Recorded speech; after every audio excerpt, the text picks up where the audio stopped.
네, 할렐루야. 2월 19일 월요일 짱목과 말씀 수다의 시간입니다.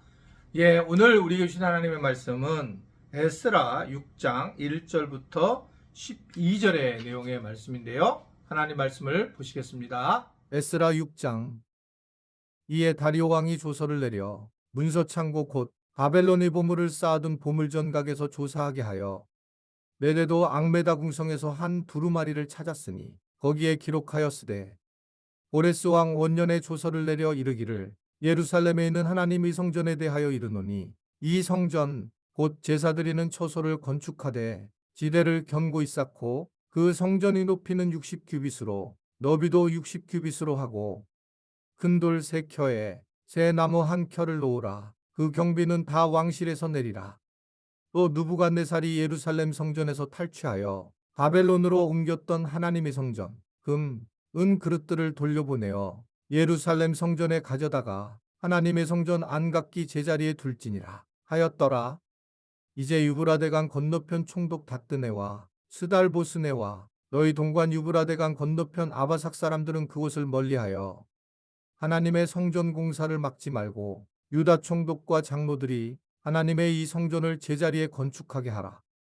내가 또 조서를 내려서 하나님의 이 성전을 건축함에 대하여 너희가 유다 사람의 장로들에게 행할 것을 알리노니 왕이 제산 곧 유브라데강 건너편에서 거둔 세금 중에서 그 경비를 이 사람들에게 끊임없이 주어 그들로 멈추지 않게 하라. 또 그들이 필요로 하는 것 곧 하늘이 하나님께 드릴 번제의 수송아지와 순양과 어린 양과 또 밀과 소금과 포도주와 기름을 예루살렘 제사장의 요구대로 어김없이 날마다 주어 그들이 하늘의 하나님께 향기로운 제물을 드려 왕과 왕자들의 생명을 위하여 기도하게 하라. 내가 또 명령을 내리노니 누구를 막론하고 이 명령을 변조하면 그의 집에서 들보를 빼내고 그를 그 위에 메어 달게 하고 그의 집은 이로 말미암아 거름더미가 되게 하라. 만일 왕들이나 백성이 이 명령을 변조하고 손을 들어 예루살렘 하나님의 성전을 헐진대 그곳에 이름을 두신 하나님이 그들을 멸하시기를 원하노라. 나 다리오가 조서를 내렸노니 신속히 행할지어다 하였더라. 좋은 일을 하면 쉽게 될 줄 알았는데 좋은 일을 해도 방해하는 사람들이 늘 있죠. 굉장히 선한 일인데 선한 일을 하려고 해도 이것을 태클을 거는 사람들이 늘 있습니다. 이스라엘 백성들이 결국은 고레스 왕을 통해서 이 칙령을 통해서 1차로 이제 다시 이스라엘 예루살렘으로 귀환을 하는 장면이 나오는데 그때 이제 방해꾼들이 나타나게 되고 결국 방해를 하면서 여러 가지 정치적인 그런 상황을 이끌면서 결국은 이제 이 공사를 막게 되는 과정을 겪게 됩니다. 얼마나 사실은 선한 일을 하다가 그것을 주도한 사람들이 얼마나 그 실망하고 맥이 풀렸을까라는 생각을 하게 됩니다. 자, 그런 상황에 여러 일이 있었던 이후에 이 총독의 상소문을 읽은 다리오가 이제 이 부분이 정말 이스라엘 백성들이 돌아가는 것이 사실인지 아닌지 그래서 이제 바벨론의 창고를 다시 조사를 시키는 그런 장면이 나옵니다. 그리고 결국 앙메다 궁성에서 그 유명한 고레스의 칙령이 발견이 되는 거예요. 그 칙령에는 이스라엘 백성들이 하나님의 성전을 건축해야 된다라고 상세히 기록되어 있었고 실제로 그 성전의 규칙까지 그 여러 가지 측량하는 그 부분까지 시공 방식까지 되어 있었고 결국 예루살렘 궁전에서 탈취해 왔던 그러한 기명들조차도 다 돌려보내야 된다라고 하는 것이 이제 명시되어 있었습니다.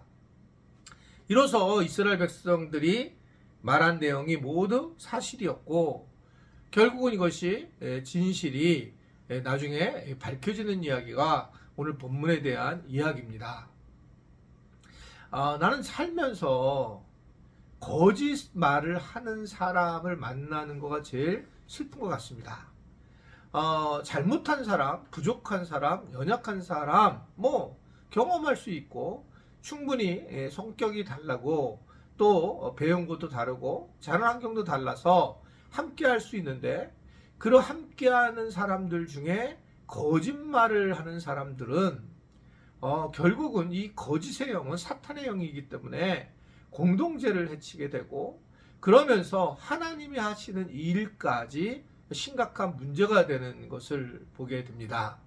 참 저는 이럴 수 있을까라고 할 정도로 그런 한 번의 거짓말은 여러 거짓말을 낳을 수밖에 없는 상황이 되고, 그래서 우리가 늘 어떤 상황이 되었을 때에 거짓말을 하지 않는 교회, 그냥 그러나 잘못한 실수는 용납하는 교회, 이게 교회이지 아닌가라고 생각 싶어요. 그러니까 이제 어떻게 되면 그 교회 공동체 색깔이 분명해야지만 거짓말을 안 할 텐데, 교회가 무슨 죄를 범하게 되면 무조건 이제 그것에 대해서 힐난하고 비난하는 그런 공동체가 된다든지, 뭐 또는 우리 집 가정이 그런 공동체가 된다면 많은 사람들이 이제 자녀들이 거짓말을 할 수밖에 없다. 거짓말을 하게 만드는 환경이 될 수 있다라고 하는 것들을 생각해 볼 수가 있습니다. 여하튼 이 거짓말이라고 하는 부분은 심각한 후유증을 낳게 되고, 뭐 지금도 그런 후유증에 매달려 있는 분들이 있을 겁니다. 뭐 얼마 전에도 여기서 나에게 거짓말을 했던 그런 사람이, 목회자가 있었죠.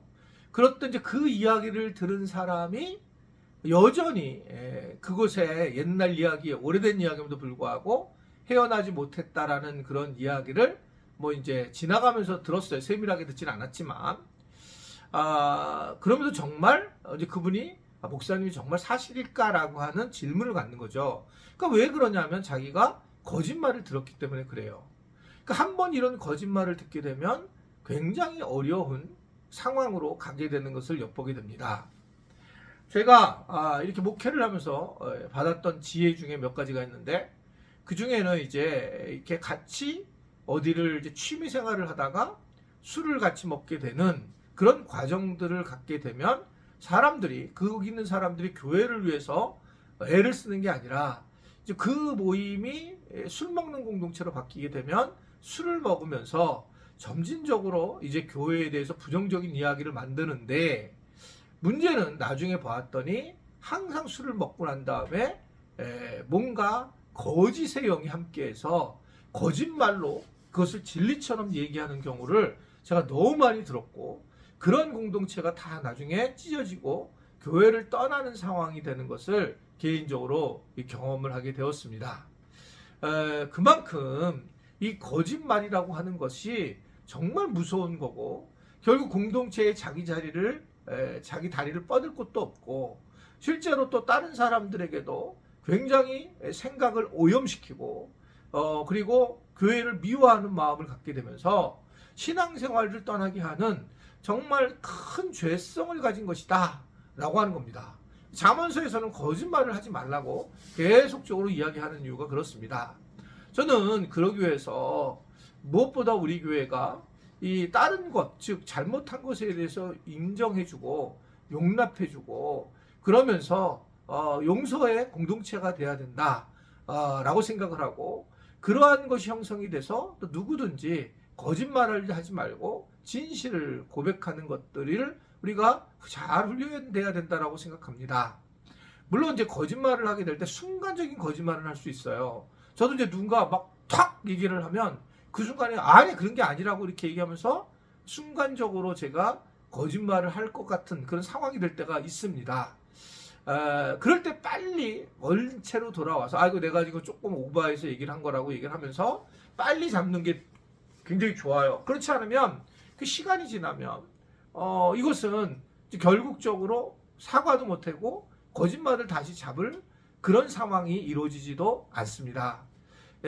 거짓말은 하나님의 말씀을 전하는 우리들 사이에서도, 또 믿음을 가진 우리들 사이에서도 굉장히 악한 거고 마귀적인 것이고 아주 굉장히 어떻게 생각하면 어둠의 것들의 대표적인 것이라 이렇게 볼 수가 있습니다. 지옥에 빠지는 사람도 거짓말을 하는 사람들이 빠진다고 우리 성경이 나와 있는 걸 보면 이 거짓은 굉장히 우리를 정말 그 슬프게 하고 고통스럽게 만든다, 이런 생각을 하게 됩니다. 거짓말만 하지 않았으면 좋겠습니다. 그냥 우리가 살면서 거짓말만 하지 말자. 이것만으로도 우리가 충분히 살 수 있는, 이 땅에서 이길 수 있는 기회를 얻는다라는 것을 알고, 오늘도 거짓말하지 않는 그런 마음을 단단히 붙들고 세상에 나가서 진실을 얘기를 하면서 부족함을 고백하면서, 그러나 하나님만을 의지한다는 그런 우리의 믿음을 통해서 세상에서 생활선교사, 세상의 빛, 가정에서 또 가정에서도 가장 아름다운 믿음의 사람으로 세워지는 은혜가 있기를 주님의 이름으로 부탁을 드립니다. 기도하겠습니다. 하나님 아버지, 오늘 말씀을 볼 때 하나님의 나라를 위해서 애쓰는 사람들 사이에서 거짓을 행해서 율법을 통해서 공격을 하고 여러 가지 환경을 만들어서 공격을 하는 모습들을 보게 됩니다. 그러나 나중에 진리가 꼭 이것을 드러내는 것을 우리가 오늘 말씀을 통해서 다시 보게 됩니다. 그러나 그런 과정이 너무 어려운데 주님, 우리 모두가 내가 거짓의 영으로 당하기도 하겠지만 거짓을 하지 않는 그런 우리 모든 공동체의 원들이 되도록 축복하시고 인도하여 주옵소서. 예수님의 이름으로 기도드리옵나이다. 아멘.